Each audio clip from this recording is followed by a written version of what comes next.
আমরা যে প্রচলিত ধর্ম সম্পর্কে যেটা বুঝি, তথাকথিত পূজার্চনা, কোনো মন্দিরে গিয়ে সেবা দেওয়া, সেবা গ্রহণ করা, প্রসাদ গ্রহণ করা, পরিক্রমা করা, এগুলি সাধারণত আমরা ধর্ম বলেই বুঝে থাকি এবং সেটাই প্রচলিত ধর্ম। কিন্তু ভারতীয় আর্যকৃষ্টি অনুযায়ী ধর্ম সম্পর্কে পরিষ্কার একটি ধারণা দিয়েছে, যে ধারণাটা আমরা মনে হয় ক্রমে ক্রমে ভুলে যাচ্ছি। সেখানে বলেছে যে নাত্তাং তস্থানেশং জীবনং বর্ধনং চপি ধ্রিয়তে স্বধর্ম। মানুষ বাঁচার জন্য, বৃদ্ধি পাওয়ার জন্য, আনন্দের জন্য যা যা করে তাই হচ্ছে ধর্ম। তাহলে এই যে জিনিসটা, এই জিনিসটা সহজভাবে পালন করার জিনিস, এটা অনুষ্ঠানের জিনিস নয়। প্রতিটি মানুষ তার জীবধর্ম সঠিকভাবে কী কী উপায়ে পালন করবে, সেটাই হচ্ছে ধর্ম। সেই পালন করা থেকে আমরা যখন বিপথে পরিচালিত হয়, অন্য পথে পরিচালিত হয় বা বিকৃত ধারায় পরিচালিত হই, তখনই ধর্মে গ্লানি ঢোকে। আমরা তথাকথিত ধর্ম বুঝলেও কিন্তু এই ধর্মের গ্লানি সম্পর্কে প্রথম যে উচ্চারণ আমরা পাই, পুরুষোত্তম শ্রীকৃষ্ণ শ্রীমদ্ ভাগবত গীতায় ব্যক্ত করলেন। কুরুক্ষেত্রের ধর্মযুদ্ধ, কৌরব এবং পাণ্ডবদের মধ্যে যে যুদ্ধ হয়েছিল, সেই যুদ্ধ করতে গিয়ে পাণ্ডব সেনাপতি অর্জুন তিনি কিছুতেই যুদ্ধ করবেন না, কারণ তিনি তথাকথিতভাবে কতগুলো নীতির কথা বলতে শুরু করলেন, যে আমার আত্মীয় স্বজন, আমার গুরুজন, তাদের বধ করতে হবে যে যুদ্ধে, তেমন যুদ্ধ আমি করব না। কারণ এভাবে করে কাউকে হত করে আমি যে রাজ্য সুখ পাবো, রাজ্য লাভ করব, সেমন স্বর্গসুখ হলেও আমি কিন্তু এই কাজ করতে পারবো না। আপাত দৃষ্টিতে এটা কিন্তু ধর্মের কথা, কিন্তু সেই ধর্মের কথা হলেও শ্রীকৃষ্ণ কিন্তু বললেন না, তুমি জন্মগতভাবে তুমি ক্ষত্রিয় কুলে জন্মগ্রহণ করেছো, আর ক্ষত্রিয় কুলে জন্মগ্রহণ করার জন্য তোমাকে ক্ষাত্র ধর্ম পালন করতে হবে। সমাজকে ক্ষত থেকে ত্রাণ করতে হবে। তাহলে সে সমাজের ক্ষত তখন কি ছিল? কৌরবেরা অন্যায়ভাবে পাণ্ডবদের যে রাজত্ব, সেটা ফিরিয়ে দেবার কথা ছিল, কিন্তু ফিরিয়ে দেয়নি। এবং এমনভাবে বলল, শ্রীকৃষ্ণ কৌরব পক্ষকে বললেন, তাতে দুর্যোধন বললেন না, 5টা গ্রাম চেয়েছিল মাত্র 5 ভাইয়ের জন্য, তাও দেয়নি। বলেছিল বিনা যুদ্ধে নাহি দেব সূচ্যগ্রমেদিনী, অর্থাৎ যুদ্ধটাকে সে চাইলো আমি যুদ্ধ করে যুদ্ধে জয় যদি লাভ করতে পারো তাহলেই তোমরা রাজ্য ফিরে পাবে। কিন্তু সেই যুদ্ধ তিনি করবেন না। ধর্মের দোহাই দিয়ে পাণ্ডবদের প্রধান সেনাপতি অর্জুন কিছুতেই যুদ্ধ করবে না। তখন শ্রীকৃষ্ণকে যুদ্ধ কেন করতে হবে? এটা ধর্মযুদ্ধ। অর্থাৎ তুমি যদি এই সমাজকে রক্ষা না করো ক্ষত্রিয় শক্তি দিয়ে, তাহলে সমাজে যে অবস্থা সৃষ্টি হবে, সমাজে যে অন্যায় অধর্ম বৃদ্ধি পেতে থাকবে, তাহলে এই সমাজটা থাকবে না। কিন্তু তোমাকে তাই তোমার যে ব্যক্তিত্ব ধর্ম, ব্যক্তিগত যে করে তুমি জন্মগ্রহণ করছো, ক্ষাত্র ধর্ম পালন করতেই হবে। আর এটা আমি বলছি, তুমি আগে কি কি শিখেছো, কি কি জেনেছো, সেসব কথা নয়। ধর্মের অনেক, কিন্তু ধর্ম যখন মানুষ বিপাকী বাহনে সঠিকভাবে পরিপালিত না হয়, তখনই সেই ধর্মে গ্লানি ঢোকে। কৌরবেরা তার ন্যায্য ধর্ম, রাজধর্ম সঠিকভাবে পালন করেনি, তার জন্য যে গ্লানির শিকার হয়েছে, ধর্ম গ্লানির শিকার হয়েছে। সেই জন্য আমাকে কিন্তু সেই গ্লানি যদি সংশোধন না করি, তাহলে সমাজ, রাষ্ট্র, দেশ রক্ষা করা যাবে না। তার জন্যই সেই গ্লানির কথা আমরা প্রথম শুনতে পাই পুরুষোত্তম শ্রীকৃষ্ণের মুখ থেকে। তখন বললেন, যদা যদাই হি ধর্মস্য গ্লানির ভবতি ভারত অভ্যুত্থানমধর্মস্য তদাত্মানম সৃজাম্যহম পরিত্রাণায় সাধুনাং বিনাশায় চ দুষ্কৃতম ধর্মৌ সংস্থাপনার্থায় সম্ভবামি যুগে যুগে। যখন এইরকমভাবে ধর্মে গ্লানি হয়, অধর্মের প্রকাশ পায়, তখন শুধু অধর্ম দূর করে ধর্ম সংস্থাপন করতে আমাকে আবির্ভূত হয়, নররূপে আবির্ভূত হয়।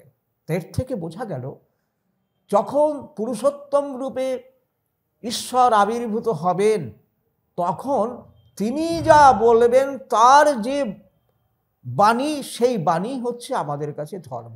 আর ধর্মের গ্লানি থেকে রক্ষা পেতে গেলে, যখন বর্তমান পুরুষোত্তম যে রূপেই আবির্ভূত হোক না কেন, তার নীতিবিধি মেনে চলতে হবে। পুরুষোত্তম শ্রীকৃষ্ণ তিনি কিন্তু এই ধর্মের গ্লানি থেকে সবাইকে উদ্ধার করার জন্য একটা কঠোর কঠিন কথা বলেছেন। দুষ্কৃতী যারা, তাদের বিনাশ করার কথা বলেছেন, এবং সাধুজন যারা ধর্মপথে চলে তাদের রক্ষা করার কথা বলেছেন। আর এ যুগের শ্রীকৃষ্ণ, শ্রী শ্রী ঠাকুর অনুকূল চন্দ্র, সেটাকে আরো একটু সুন্দরভাবে, নবীনভাবে আমাদের কাছে উপহার দিলেন। বললেন, ধর্ম যখনই বিপাকী বাহনে ব্যর্থ অর্থে ধায়, প্রেরিত পুরুষ আবির্ভূত হন, পাপী পরিত্রাণ পায়।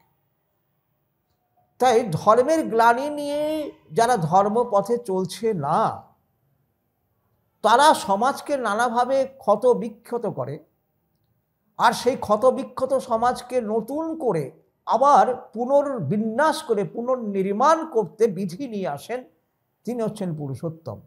আমাদের বর্তমান সমাজ ব্যবস্থায় আমরা এই জাতপাতকে কেন্দ্র করে কেউ ছোট কেউ বড়, এই একটা বিভাজন আমরা করে রেখেছি। বিভাজন করে রেখেছি, করে রাখার জন্য কিন্তু এটা নিয়ে খুব একটা হাস্যস্কর ব্যাপার দাঁড়িয়েছে। আমরা বিবাহের ক্ষেত্রে যে বর্ণ জাতি ব্যবস্থা মানতে হয় এবং পিতৃপুরুষের গোত্রধারা, রক্তধারা, শুদ্ধতা রাখতে হয়, সেটাকে গুরুত্ব না দিলেও আজকে বর্তমান যুগের শাসন ব্যবস্থা শিডিউল ট্রাইব, শিডিউল কাস্ট এইসব করে এই জাতপাত এইসবের নামে কিন্তু একটা বর্ণ বিপর্যয় নিয়ে এসছে। তাদের কি এগুলো যোগ্যতার মানকে হ্রাস করে, তাদের অনেক অনেক পদে নিয়োগ করা হয়, কিন্তু রক্তের শুদ্ধতাটা রক্ষা করা হয় না। তাহলে আমাদের বৈদিক ধারণা অনুযায়ী এই চতুর্বর্ণের যে ব্যবস্থা, সেই চতুর্বর্ণে কেউ ছোট কেউ বড় নাই। বেদে বলছে, একটা শরীরে যেমন মস্তিষ্ক থাকে, মাথা থাকে, শরীরকে মাথা সমস্ত দেহটাকে চালায়, তেমনি শরীরকে ক্ষত থেকে ত্রাণ করার জন্য, কোনো বিপর্যয় থেকে ত্রাণ করার জন্য বাহু এগিয়ে আসে, তার শক্তি দ্বারা কি করে, শরীরকে রক্ষা করে বাইরের কোনো রকম আক্রমণ থেকে। তেমনি শরীরকে বাঁচাতে গেলে উদর অর্থাৎ পেট, সে কি করে, সে খাদ্য খায়, খাদ্য জমা রাখে, পাচন ক্রিয়া করে বলে শরীরটা সুস্থভাবে বেঁচে থাকে। আর এই আমাদের এই উদরকে ধারণ করে হচ্ছে উরু, ধারণ করে। তার জন্য এই উদরকে ধারণ করে বৈশ্য সমাজকে উরুর সাথে তুলনা করা হয়েছে। তারপরে সমস্ত দেহটাকে ধারণ করে পদযুগল, পা। সে পা করে কি, সমস্ত দেহটাকে নিয়ে চলে বেড়ায় এখান থেকে ওখানে, আমাদের যখন প্রয়োজন হয় সেখানে নিয়ে যায়। কেউ ছোট কেউ বড় নয়। এখন আমরা যদি পাকে দিয়ে পায়ের কাজ না করিয়ে, পায়ের কাজ যদি মাথাকে দিয়ে করাতে যাই, তাহলে পাও বাঁচবে না, মাথাও বাঁচবে না। আবার মাথাকে দিয়ে যদি পায়ের কাজ করাতে যাই, তাহলে কি মাথা বাঁচবে? মাথাও বাঁচবে না, পাও বাঁচবে না। তেমনি আমাদের শরীরের বিধানে এই অঙ্গ প্রত্যঙ্গ যার জন্য নির্দিষ্ট করা হয় সেই সব কর্ম করাতে হবে, তাহলেই শৃঙ্খলা থাকবে।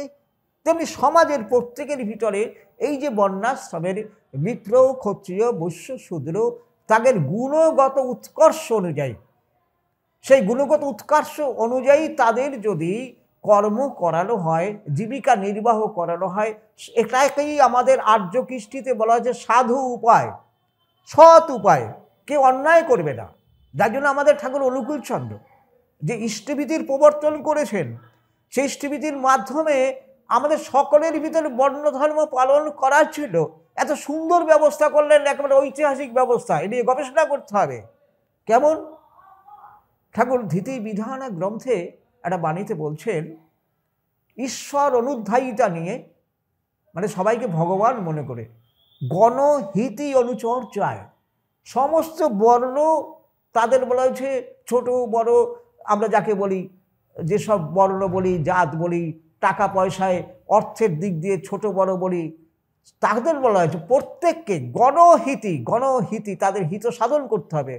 গণহিতি অনুচর্যায় তাদের যে অনুগ্রহ অবদান অর্জন করো, মানে আমি সেবা দিলাম, আমার বর্ণানুক কর্মের মাধ্যমে সেবা দিলাম, সেই সেবার বিনিময়ে আমি যা পেলাম, এটাকে বলছেন সেটাই হচ্ছে আমাদের সাধু উপায়, শ্রেষ্ঠ উপার্জন।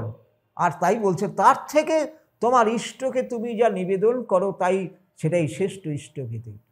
প্রতিটি মানুষ যদি বর্ণানুক কর্মের দ্বারা সমাজের সবাইকে সেবা দিয়ে তৃপ্ত করে, কি সুন্দর কথাটা, খুব পরিধানযোগ্য। ঈশ্বর অনুধ্যায়িতা নিয়ে গণহিতি অনুচর্যায় তাদের যে অনুগ্রহ অবদান অর্জন করো, তার থেকে তোমার ইষ্টকে শ্রদ্ধার সাথে যা নিবেদন করো, তাই তোমার শ্রেষ্ঠ ইষ্টবিধি। এর মধ্যে কিন্তু বর্ণাশ্রমটাকে একটা সুন্দর জায়গায় ঠাকুর স্থাপন করলেন।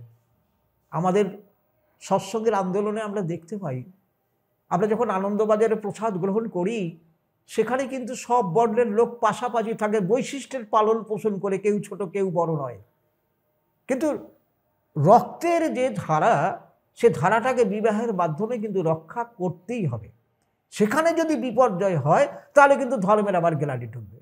আর ধর্মের গ্লানি তখনই ঢোকে যখন আমরা বিবাহকে প্রতিলোম বিবাহ, অর্থাৎ কনিষ্ঠ হচ্ছে কনে, একটা কনে সে যদি বরিষ্ঠ পুরুষকে বরণ না করে তার চাইতে কনিষ্ঠ কোনো পুরুষকে বরণ করে, তাহলেই ধর্মের গ্লানি ঢোকে, রক্তের মধ্যে গ্লানি ঢোকে। তাতে কি হয়? সুসন্তান হয় না। আজকে যদি আমাদের এই প্রজাতন্ত্র, মানে প্রকৃষ্ট জাতকের তন্ত্র, সেই প্রকৃষ্ট জাতক নির্মাণ, এটা হচ্ছে ব্যক্তি নির্মাণ। আর সে ব্যক্তি নির্মাণের মধ্যে যদি ধর্ম গ্লানি হয়, ধর্মের গ্লানি মানে বিবাহের মাধ্যমে প্রবেশ করে, কর্মের মাধ্যমে প্রবেশ করে। আজকে একটা মানুষ গুণ অনুযায়ী তার জ্ঞান হয়, আর তা সেই অনুযায়ী যদি আমরা কর্ম করি, তাহলেই এই জীবনের সমস্ত দেহের ব্যবস্থাটা ঠিক থাকবে, আর সেইভাবে আমাদের সমস্ত সিস্টেম ঠিক থাকবে। আর সেই অনুযায়ী আমার উপযুক্ত বলিষ্ঠ বিপরীত ধর্মী, বিপরীত সমধর্মী যদি একটা কন্যাকে গ্রহণ করে একটা পুরুষ বাবা হয়, তাহলে সে ধর্ম পালন করছে, তার আদর্শ পিতা হতে পারে। আবার একটি কন্যা, একটি মেয়ে, সে তো তার সার্থকতা হচ্ছে মা হওয়া। প্রতিটি মেয়ের সার্থকতা হচ্ছে, চূড়ান্ত সার্থকতা মা হওয়া। আর সেই মা হতে গেলে যেমন যেমন ধর্ম পালন করলে, নারী ধর্ম পালন করলে কেমনভাবে সে মা হবে, সেই শিক্ষাটা তাকে শিখতে হবে। ঠাকুর এই শিক্ষাটা দিলেন। তা ধর্মের গ্লানি হচ্ছে এইখানটায়, ব্যক্তি নির্মাণ কর্ম। সে ব্যক্তি নির্মাণ কর্ম, একটি মানুষ, প্রতিটি মানুষ তার জৈবিক যা কিছু আছে তাতে কিন্তু তাকে কতগুলো জিনিস ধর্ম পালন করতে হয়। জৈবিক ধর্ম, আহার, নিদ্রা, অপত্যৎপাদন। সে অপত্যৎপাদন ধর্ম, সেই ধর্ম হচ্ছে বিবাহের মাধ্যমে, সঠিক বিবাহের মাধ্যমে পালন করতে হয়। তাহলে শুদ্ধ মানুষ জন্মায়, শুদ্ধ আত্মা জন্মায়। আর সেই শুদ্ধ আত্মা জন্মাতে গেলে তাহলে শুদ্ধ নারী লাগবে। তাহলে আমাদের যদি ধর্মের গ্লানি এখন দূর করতে হয়, বর্তমান সভ্যতায় আজকে আমরা রাস্তাঘাটে চলতে পারি না, সমাজের একটা বিশৃঙ্খল অবস্থা, চারিদিকে হিংসা, কারা করছে? মানুষ করছে। আবার এই মানুষই কিন্তু এই মানুষই সেই হিংসা থেকে আমাদের রক্ষা করছে, বাঁচিয়ে মানে বাঁচিয়ে রাখার জন্য চেষ্টা করছে, সেই মানুষই করছে। তাহলে একদিকে ধ্বংস, আরেকদিকে সৃজন প্রগতি চলছে, তাহলে এটা সবই মানুষ করছে। কিন্তু আমরা যদি ধর্মের গ্লানি কাটাতে চাই, তাহলে প্রতিটি মানুষকে কি করতে হবে? শুদ্ধ পিতা হতে হবে, আবার শুদ্ধ মাতা হতে হবে।